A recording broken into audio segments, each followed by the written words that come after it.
all the great things in other high achievers' lives, all the reasons that these successful people that you look up to, that you aspire to be like, are the way they are, have all come from a place of being uncomfortable. That's just a fact. Single biggest reason why people have bad days is because they start them off by looking around at everybody else and seeing what they're doing instead of having the focus and the discipline to actually start your day off with you in control. Because everywhere I look and everywhere I see in today's society, everybody's doing everything they can to be more comfortable. They're looking for the more convenience. They're looking for the quicker. They're looking for the faster. Don't ask for security, ask for adventure. And see, it's not important how long you live. What's important is how you live. You know, I think people are always looking for some sort of, remedy or some shortcut that's going to make them be able to do things that are hard easier. But no, they're hard things for a reason. So they're going to be hard. If they were easy, everyone would do them. We go through life trying to seek security and not coming outside of our comfort zone, and we take most of our stuff with us to the grave. Ask yourself, what's blocking you? What's preventing you from acting? Why don't you have the courage to handle that? Why won't you face that? What are you running away from? What kind of avoidance behavior are you engaged in? Next is, what is the worst thing that can happen when you take action?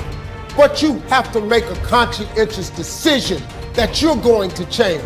And it's not dependent on anybody else. Self-discipline begins with the mastery of your thoughts. If you don't control what you think, you can't control what you do. Understanding how to set up daily routines with alternating brain and body training and killing procrastination. Each and every day that you are breathing in this world, each and every day that you are doing something in this world, you should be focusing on getting better, not worse. Show me your character. Remain disciplined. Stay strong. When it all seems hopeless, keep plugging away. Nothing can stop you if you don't stop for anything. Don't stop for anything. Never break your discipline. Remain faithful to yourself and your vision.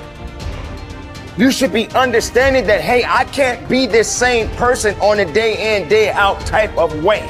I got to keep focusing and going further and going harder and going stronger and pushing myself until there's nothing else left to push forward. Okay, so let's say you pick a level of competition where you're always winning. It's like, well, all that means is you've picked the wrong level of competition. Yes. Because, let's say you're a grandmaster chess player and all you do is play amateurs, and every night you go home and congratulate yourself on what a genius you are because you just stomp these people left, right, and center. It's like, you're not a genius, you're a dimwit. Right. What you should be doing is playing people who are beating you as much as you can tolerate. Right. So maybe that's 40% of the time, maybe it's 60% of the time. But that way, because to be a winner, you want to be disciplined, you want to know what you're doing, and then you want to be on the edge where your skills are being developed. And if you're going to be on the edge where your skills are going to be developed, you're at a place where losing is always a possibility, because otherwise you're not pushing yourself beyond your current capacity. And so one of the things that I've outlined in 12 Rules for Life is a theory of meaning. Because meaning, as far as I'm concerned, the sense of meaningful engagement is the antidote to malevolence and suffering, essentially. Because you want to have a life that's so engaging that you think, despite the fact that I'm limited and that we're mortal and that life is tragedy and there's evil in the world, despite all that, this is worth doing. And I think that there's a technical meaning that genuinely exists, and that's the meaning that you get when you're in a domain where you have some discipline and some skill. So you're laying out your competence and your ability, but you're simultaneously pushing yourself to develop past where you are. That's really engrossing. What that is doing is expanding your competence. And so life is suffering and betrayal in many senses of the word. But you can adopt a way of traversing through life that is more powerful than the tragedy and the malevolence. It is hard to have the success you want. It's hard to have a jet and freedom and extra houses. And it takes hard work and it takes time. And there's no shortcut. I don't care what anybody thinks. There's no shortcut. Maybe you could have bought Dogecoin and you got lucky. That is the rarest thing in the history of the world. Ed and I would bet we agree. I don't even know. Neither one of us probably invested in crypto when all of our friends said to, because we didn't know it, we didn't feel it, and we missed it. So I'm so blessed if you did for you, but that's not where true wealth is made. You have to work 50% harder than you think you do. You have to get kicked in the teeth more than you think. You have to get questioned by your friends and family and look like the dreamer twice as much as you think. The people you thought were going to support you aren't. Some people are going to talk behind your back. Some friends are going to leave you, and guess what? It's worth every freaking penny. It's worth every moment, every disappointment. There was a gentleman named David Kekich. I met him. He was paralyzed from the neck down. And not always paralyzed. I think it was a jogging car accident. And he had these Kekich credos. It was like a business card that folded out. And one of his Kekich credos, to make him positive, most positive guy you ever met, couldn't move anything below his neck, one of them was, living the hard way is easy, and living the easy way is hard. So before I answer this about multiple streams of income, I think it's really important I tell you this. Living the hard way makes it easy. I could blame a lot of people. And that's the book I was reading. And I put it off on everybody else. It wasn't until I said, you know what? For me to fix this, I gotta read what the f is wrong with David Goggins. Not blame anybody. Read my book and say, okay, I'm afraid of my shadow. How can I overcome that? Go in the military, get your ass kicked, do things you hate to do, be uncomfortable every day of your life. Roger that. I'm not the smartest kid in the world. Okay. Instead of somebody saying, oh no, you're smart. No, don't say that to yourself. I said to myself, no, I'm a dumb motherfucker. Okay, roger that. How you get smarter? Educate yourself. So the things that we run from the truth. We're running from the truth, man. So the only way I became successful was going towards the truth.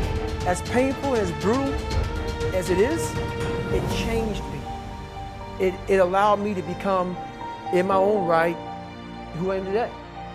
If you do what other successful people do over and over again, nothing can stop you from eventually enjoying the same rewards that they do. But if you don't do what successful people do, nothing can help you. Success is not an accident. Sadly, failure is not an accident either. You succeed when you do what other successful people do over and over until these behaviors become a habit. Likewise, you fail if you don't do what successful people do. In either case, nature is neutral. Nature does not take sides. Nature doesn't care. What happens to you is simply a matter of law. The law of cause and effect. You can look at yourself as a machine with a default mechanism. Your default mechanism is the almost irresistible attraction of the expediency factor. In the absence of self-discipline, your default mechanism goes off automatically.